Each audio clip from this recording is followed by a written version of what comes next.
कड़वी है लेकिन सुन लो, जो लड़की जबान दराज होती है उसको तलाक होती है। जो लड़की हर बात पे घर वालों से ट्यूशन लेती है उसको तलाक की डिग्री जरूर मिलती है। और जो लड़की दूसरे लोगों की बातों में आ जाती है वो अपना घर खराब कर लेती है। घर को बर्बाद करना और आबाद करना इंसान के अपने हाथ में होता है।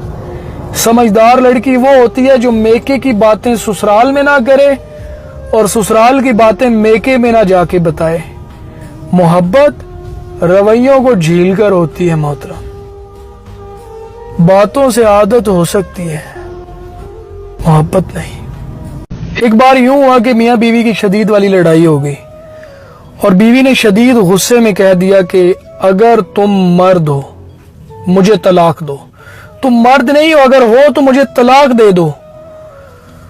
उसका शौहर उसे नजरअंदाज करके वहां से निकल गया। बाद में खैर मामला कुछ ठंडा हुआ तो उनकी सुलह हो गई, लेकिन पहली बात तो ये है कि तलाक कह देने से मर्दानगी जाहिर नहीं होती।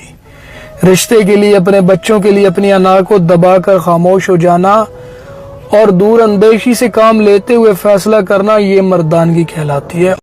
आज मुझे आपसे एक नसीहत करनी है। इतना ना बोलें कि लोग आपके खामोश होने का इंतजार करें, बल्कि इतना बोल के चुप कर जाएं कि लोग आपके दोबारा बोलने का इंतजार करें। जरा सोचिए और फिर बताइए, आपके होने ना होने से कुछ खास लोगों के सिवा किसी को फर्क नहीं पड़ता। आपको ये जानना है कि वो खास लोग कौन है। आपके माँ बाप, बीवी बच्चे, कोई दोस्त, कोई खास इंसान। आज से उन लोगों की कदर करना शुरू कर दीजिए, उनको वक्त दीजिए। यही आपके वक्त के सबसे ज्यादा हकदार है। अच्छा जी, एक सवाल है कि आज के दौर में भरोसा किस पे किया जाए। सबसे पहले तो खुद अपने आप पे भरोसा होना चाहिए, और भरोसा करने का एक उसूल तो ये है कि जब किसी इंसान पर आपको सोचना ना पड़े कि इस पर भरोसा किया जाए या ना किया जाए, तो उस इंसान पर भरोसा किया जा सकता है। और हाँ, इन 3 लोगों पर आप भरोसा कर सकते हैं। पहले, जो आपकी मुस्कुराहट के पीछे छुपे आपके दर्द को जान सके, उन पर भरोसा किया जा सकता है।